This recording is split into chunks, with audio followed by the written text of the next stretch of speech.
Hi, Good morning. Sarah. Hey, how are you doing? Your background's a lot nicer than mine this morning. I got my Lysol on the white wall. I know, right? Well, this is my virtual background. I can pretty much be wherever I need to be, so that works out. Um, no, so Sarah Michelle Gellar, this is so amazing. Teenage me is freaking out right now that I get a chance to talk to you today. Uh, Emmy Award winning actress, a mom. You're here today with me to talk about something very important and very near and dear to your heart. What exactly do you have going on? I'm working with Lysol on the Here for Healthy School campaign, which is something that I started working with them in 2019. And back in the old days of 2019, we lived in a very different world. And I thought it was an incredible program there. We talked about educating on how to keep our schools healthy, washing hands, all the things that we could do. We partnered with Kinsa thermometers to offer smart thermometers, which gives sort of a baseline, for communities, not realizing that just a year later, we would be taking our kids' temperatures every single day to be able to possibly have the chance to send our kids back to school. But here we are in 2021, and finally our kids are getting this opportunity to be back in person. And Lysol has decided to sort of really step up the program this year. And for every pack of Lysol disinfecting wipes that you buy, a pack is donated to schools in need through the Kids in Need Foundation, which is really incredible. It's through September 26th, and any marked package will go back to a Title I school or a school that can't afford that. And as we know now, keeping our schools healthy and our educators and everybody that works in the schools is such an utmost priority, really to thank them for the work that they're doing.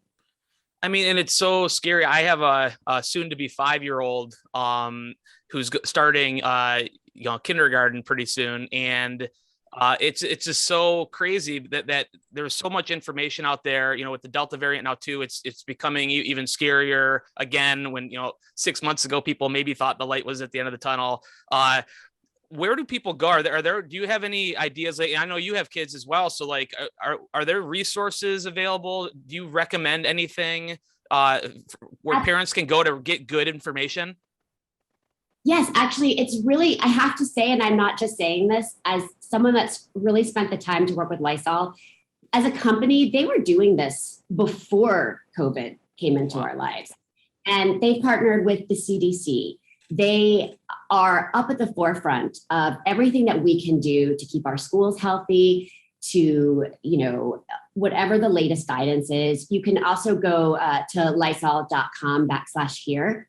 And on that, we'll have not just information about this campaign, but really information in general about what we can do to not just help our children, but to help our community. And I think that's the thing that I've taken the most from all of this is it's not about individuals. It's what we can do as a community. Those teachers, and not just teachers, every single person that goes to that school every day they are frontline heroes, right? They're trying to be there for our kids emotionally, physically, educationally. And what are those things that we can do to give back? And especially if you're in a school system that maybe has a little bit more resources, to be able to then give to these schools that don't have the resources, that's, as a community, what our responsibility is. And I really, like I said, in 2019, I thought this program was incredible. We talked about hand washing and the proper ways to wash your hands and some of those things that had taken a back seat for a while and now are just so at the forefront of what we have to think about each day. Well, I have you here today, and I'm a host of a movie show. Of course, I'm a movie critic. I got to ask you a couple questions about some of the stuff that you have going on. I know I saw the recent Masters of the Universe Revelations, in which you voice Tila. People don't really realize how much voice work that you've done actually throughout your career. But how fun was that recent He-Man experience? And what else? What else do you got kind of on the horizon that people can look for? It was an incredible experience. Again, very marked by 2020 and the life that we lived. I got to do one recording with Kevin Smith and the director and Netflix and everybody before COVID hit. After that, I was allowed to do a couple of recordings, just me and an engineer, and everybody else was on Zoom. And the engineer and I couldn't be in the same space at the same time. Wow. And then after that, things got so serious in Los Angeles that I wasn't allowed to do that. And so they sent all of the recording information not information, but just all of the equipment to my house. And I had to put it together and work just like this, being able to record, which is an incredibly isolating experience. I am no sound engineer. Talk about, by the way, frontline heroes, and what they can do remotely is really, truly incredible. Right. And only recently did I get to meet most of the other cast. We had one day where everybody got tested and we isolated, and we all got to have dinner one night. That's so crazy. I finally, now that it aired, got to be in the same room with everyone. But I think because of the experience, it also means that much more because of what we had to do to be able to get it out there. Sure.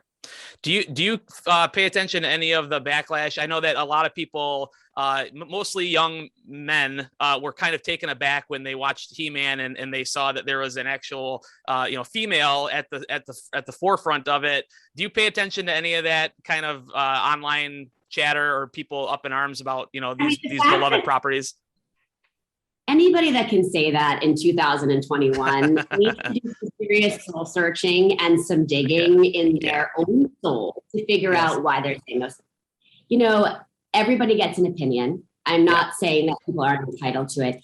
It's the way the information is put out there. Right. I'm very, very proud of the show that we put out there.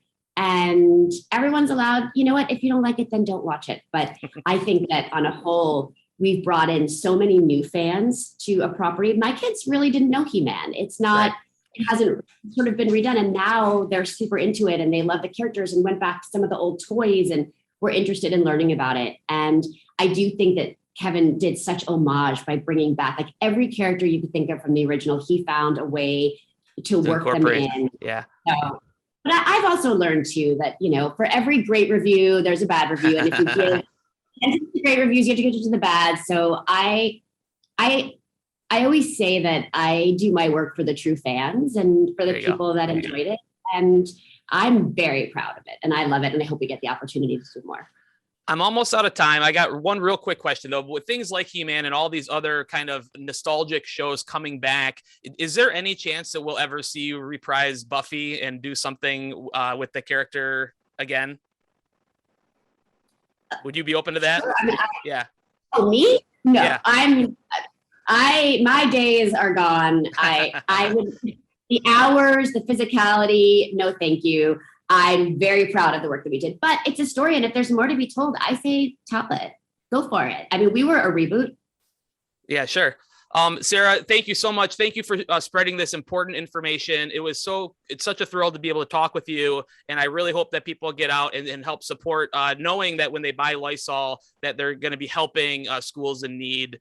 So thank you so much again for your time and best of luck with this initiative. And good luck with kindergarten. Thank you. I'll need it. Trust me. Thank you. Bye.